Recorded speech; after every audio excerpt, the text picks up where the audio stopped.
l'invité de la matinale.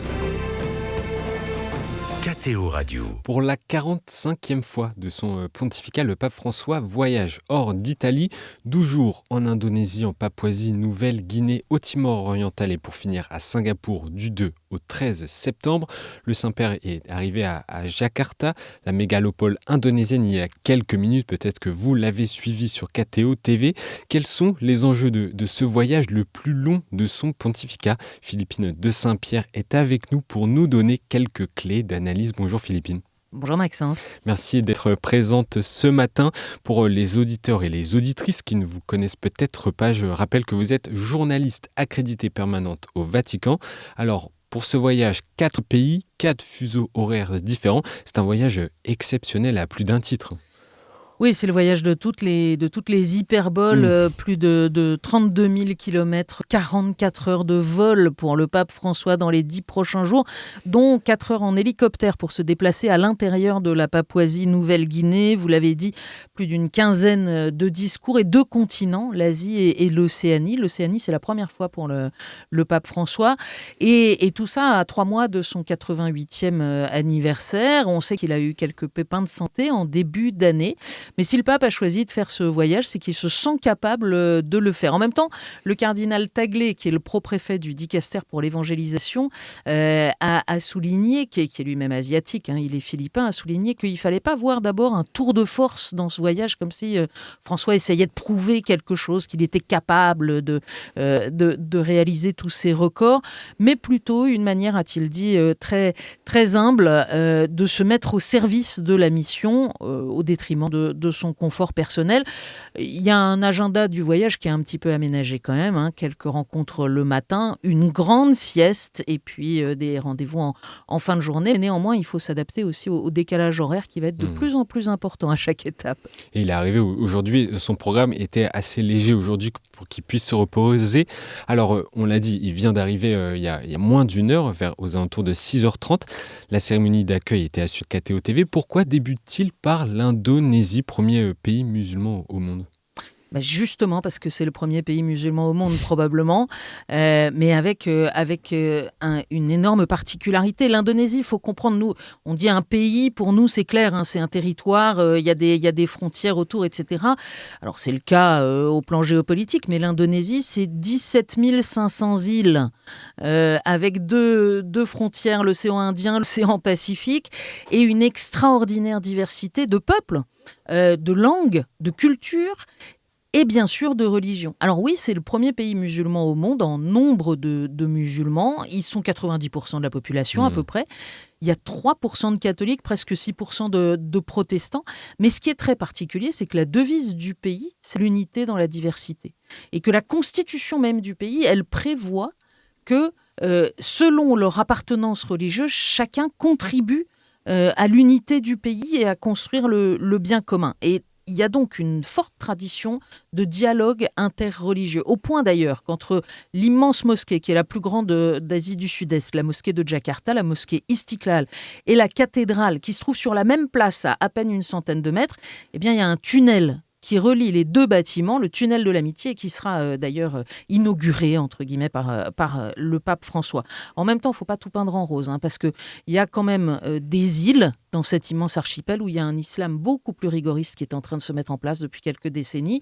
Il y a aussi des problèmes de terrorisme, de violence islamiste. Il y a eu plusieurs attentats qui ont visé les chrétiens au cours de ces dernières années. Le gouvernement a d'ailleurs indiqué qu'il en a déjoué 2 ces derniers jours qui concernaient le moment de la venue du pape François. Donc le dialogue interreligieux en tout cas marquera son voyage en Indonésie, et vendredi prochain le souverain pontife se rendra ensuite en Papouasie-Nouvelle-Guinée, un tout petit pays situé à l'extrême est de l'Indonésie. Pourquoi a-t-il choisi de s'y rendre ? Alors d'abord vraisemblablement parce qu'il a rencontré un prêtre missionnaire qui lui a parlé de son existence un peu aux confins du monde, il faut le dire.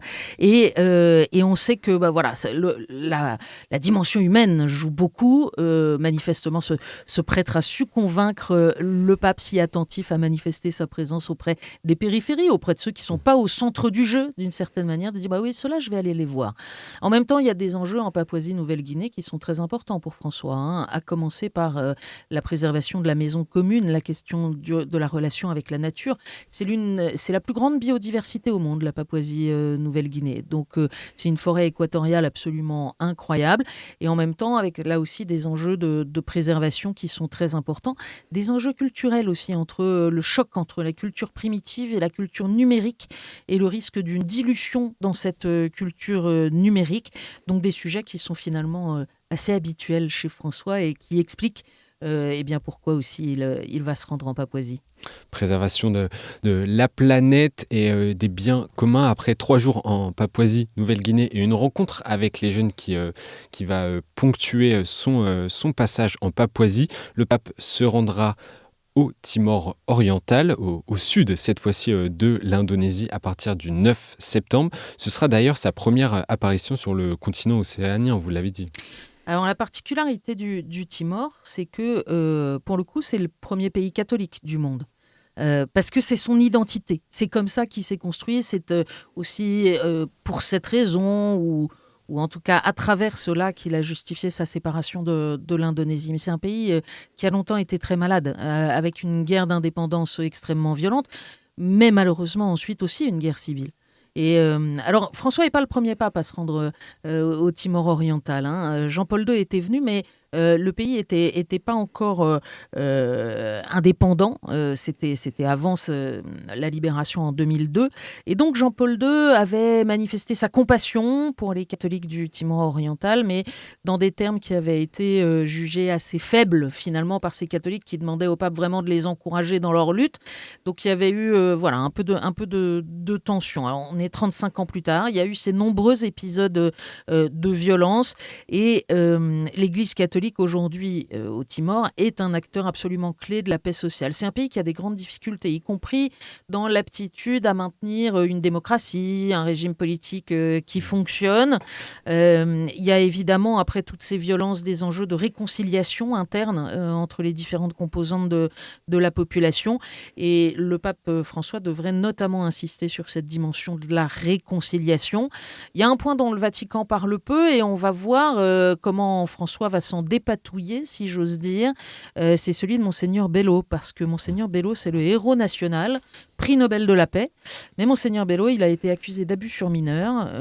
Il est interdit de séjour au Timor. Il est par l'Église catholique, pas par les autorités. Alors, de fait, au Timor, c'est toujours le héros national.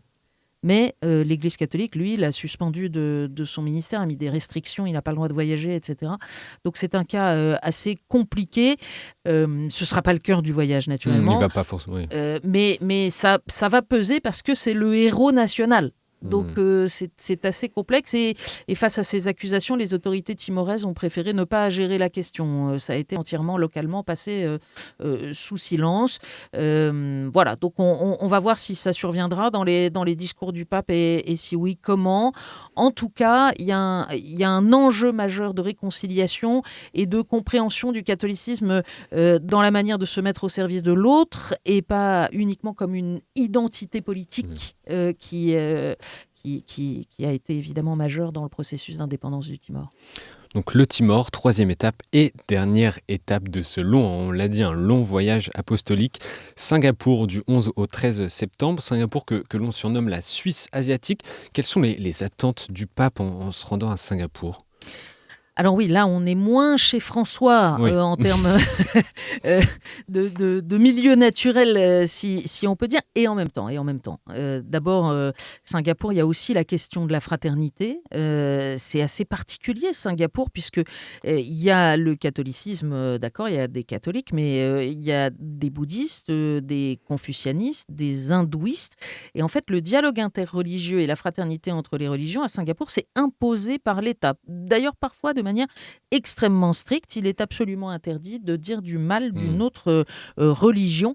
Mais ce qui sera intéressant, c'est probablement que François va insister sur l'harmonie. Et c'est la même chose que pour cette première étape indonésienne. L'harmonie, la capacité à faire exister ensemble de façon positive des réalités différentes. Et il préfère cette cette vision, ce concept oriental à celui d'unité qui peut paraître vouloir tout fondre dans la même logique. Et puis, ne nous leurrons pas, Singapour, c'est aussi une nouvelle manière pour François, encore, de tourner autour de la Chine et de s'adresser à la Chine.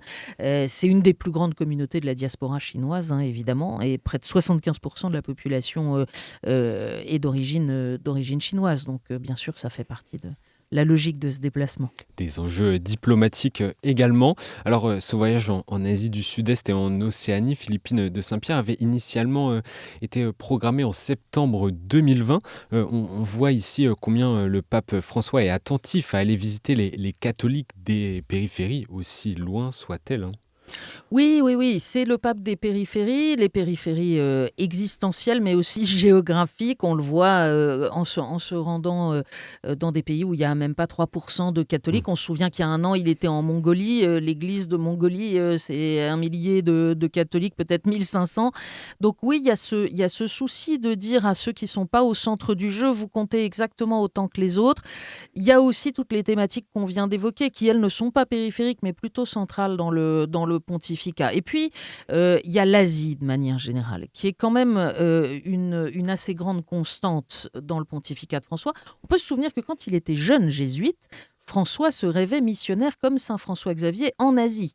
Et sa santé lui a pas permis de vivre cette vie-là, mais il y a cette conscience qu'il y a là un enjeu pour l'avenir du monde et pour l'avenir de l'Église. On dit toujours oui, les catholiques sont ultra minoritaires en Asie, et c'est pas faux. En même temps, oui, 1% de Chinois ou 2% de Chinois, ça fait beaucoup plus de catholiques que les catholiques français, vous voyez, par exemple. Mm. Donc c'est une question de proportion aussi. Oui, bien sûr, ils sont minoritaires. Le pape vient comme successeur de Pierre, il vient encourager ces églises à être missionnaires, à vivre de l'évangile. Il vient leur donner son appui. Il vient aussi soutenir cette idée que différentes composantes, différentes religions, différentes ethnies, différentes cultures peuvent coexister en harmonie, ce qui est peut-être plus immédiatement perceptible dans des cultures asiatiques que dans des cultures occidentales, disons, plus cartésiennes. En tout cas, c'est le message qui veut faire passer. Une dernière question, Philippine de Saint-Pierre. On a évoqué bien sûr la longueur de ce voyage. À 87 ans, bientôt 88, quelles conséquences ce si long voyage peut avoir sur la suite de son pontificat? Écoutez, peut-être de la fatigue, mais Ouais, certainement ça c'est... aussi de l'ouverture et la poursuite de cet axe missionnaire vers l'Asie, avec ensuite d'autres voyages à venir. On pense à la Belgique, au Luxembourg, mais aussi Fin au septembre, synode, ouais. à l'ouverture de l'année sainte, au grand jubilé. Le lien, en tout cas, avec les catholiques d'Asie est important, et François vient là le nourrir. Merci beaucoup, Philippine de Saint-Pierre. Un voyage en Asie du Sud-Est et en Océanie à suivre sur KTO TV et KTO Radio, bien sûr. On va suivre ces temps forts jusqu'au 13 septembre. Merci d'avoir décrypté les enjeux de ce voyage en Indonésie, Papouasie, Nouvelle-Guinée, Timor oriental et Singapour. Philippine de Saint-Pierre, on vous retrouve dès demain matin, dès 4h30, heure française, aux commentaires sur KTO TV et KTO Radio pour vivre la cérémonie de bienvenue au palais présidentiel indonésien, suivi de rencontres avec les autorités. Voilà pour le programme du pape à suivre demain. Bonne journée, Philippine. Bonne journée.